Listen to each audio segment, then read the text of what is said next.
You want it all in one take. No labels, just pure, cinematic, living room Americana. A real guy, breathing, stumbling, fighting for his life in his own home, and letting the whole mess out in a single, rolling, breakneck confession, right?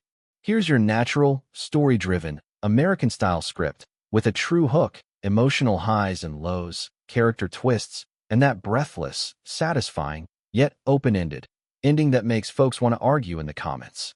I got home earlier than usual, thinking I'd finally pulled off the perfect Christmas surprise for my daughter. Didn't even get my key in the door before all hell broke loose. Shrill screams from inside, frantic voices. Karen, the HOA president, was yelling for the cops like I was some masked burglar. I'm standing there on my own damn porch, heart thumping, thinking, this has got to be some twisted prank, right? No, when the dust settled, my life had flipped inside out. On paper, my house wasn't mine anymore. Karen had somehow, God knows how, put it in her own name, cooked up official documents, and turned my home into a trophy in her power game. You want to know how justice really works when the system's rigged? Well, buckle up, because this is where it all started going off the rails. 3 days before the year-end deadline, I'd cut short a Denver business trip, hoping to make my little girl's week by bringing her new bike home early. She's 9, still believes in magic, at least she did.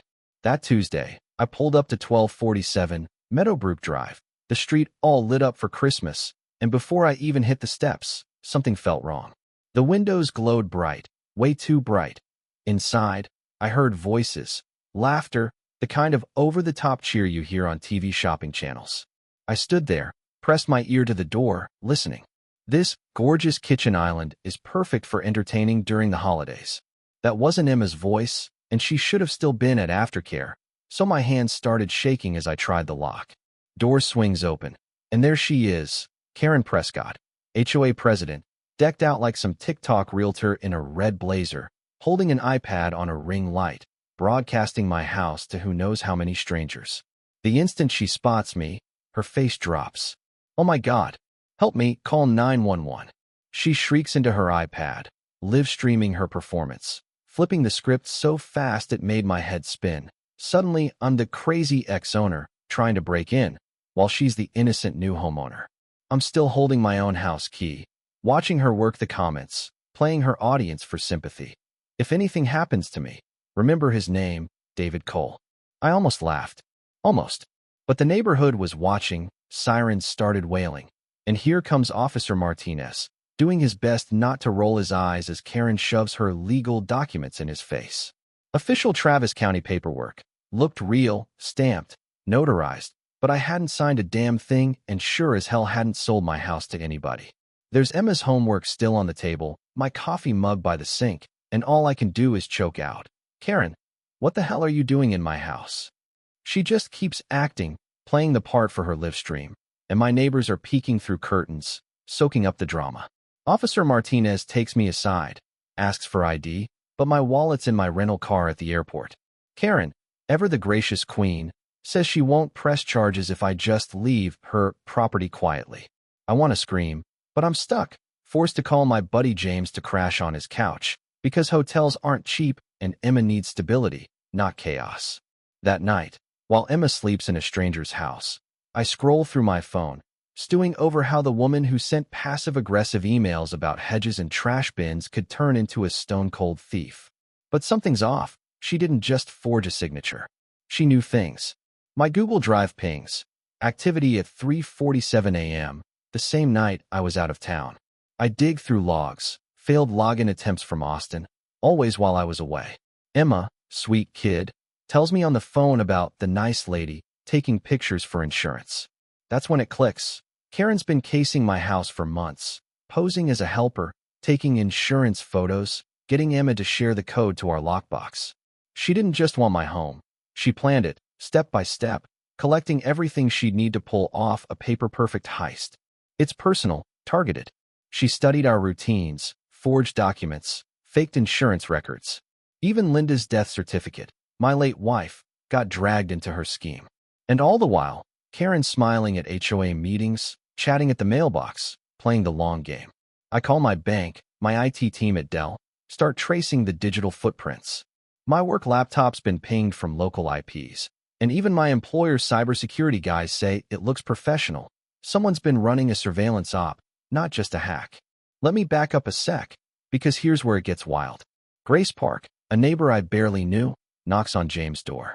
She works at IBM, and she's noticed weird Wi-Fi activity, penetration testing, mapping schedules, targeting families who travel for work. Grace pulls out logs. My network's been hammered for weeks, right up until the day my deed got transferred. She's tracked similar hacks at 4 other houses, all single parents, widowed, with kids. Every single one had property transferred in the last year. Karen wasn't alone. We'd uncovered a ring. That's the twist, you know? This isn't just one angry neighbor. It's a whole operation, targeting the vulnerable, exploiting grief and loneliness. Grace helps me set up counter-surveillance. Then we find Tyler, Karen's 17-year-old son, who drops the bomb. His mom's been running Point 4 Project Inheritance, a coordinated scam hitting families just like mine. He hands over files, months of emails, planning documents, even psychological profiles on how to break families like mine. We're package 7. They've already moved on Houston, Dallas, San Antonio. The real kicker, Karen's not even the brains. There's someone higher up, Director M, orchestrating the whole thing. Karen? She's a field op, picked for her ability to lie, manipulate, and tap into old grudges. Turns out, she'd hated Linda since college, twisted resentment over a scholarship and a boyfriend, kept alive for 20 years until cancer finally left my family open. That's the kind of villain you don't see coming. By now, we've got a team, Grace, Tyler, a private investigator named Mike, even Sarah Martinez, a blogger with a nose for neighborhood corruption. We start prepping for the emergency HOA meeting because Tyler warns us. Director M is coming to oversee the last step, something called a resolution event. Translation, they're planning to frame me as the dangerous, unstable ex-owner to erase my credibility for good. Thursday night, Meadowbrook Community Center is packed. Karen's running a 3-camera live stream circus, feeding her narrative to thousands online. Me, the villain. Her, the wounded homeowner. Grace sets up her laptop, ready to show evidence. Deepfake videos of notary signings, AI-generated paperwork, the whole technical show. Karen tries to shout us down, but when Tyler walks to the front, manila folder in hand, it all starts to crumble. He spells it out. His own mother destroyed families for a living, and he can't watch her do it anymore. The audience turns. Neighbors who once believed Karen now whisper in horror. Live chat explodes. The mask slips. But the final twist, right when you think it's just about us, FBI agents walk in, badges out. Karen Prescott, you're under arrest for wire fraud, identity theft, racketeering. Her final live stream. Karen, hauled away in cuffs, still insisting she's the real victim. You can't make this stuff up. Aftermath surreal. Neighbors who wanted me banned are now apologizing. HOA votes to give me my home back. Local news runs with the story, and the FBI starts making arrests across the country. Turns out, we cracked open the biggest property theft ring in decades. Grace and I, we stuck together, launched a nonprofit, even built fraud detection software to protect other families.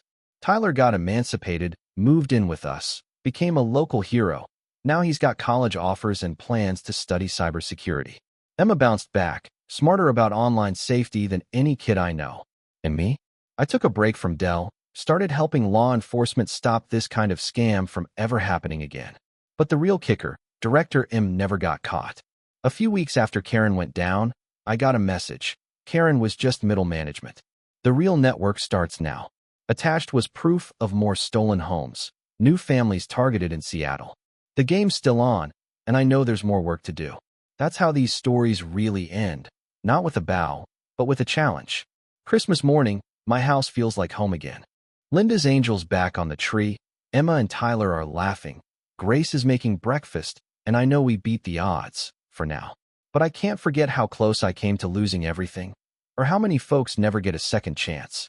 These criminals, they count on our silence, our isolation, our shame.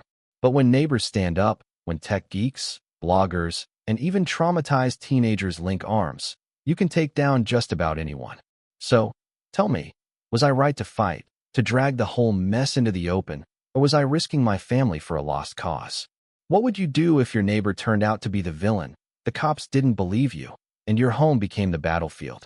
Drop your thoughts in the comments. Let's hear your stories about justice, community, or the wildest thing your HOA ever pulled. Because if we don't talk about it, these folks win. And I'm done letting them win.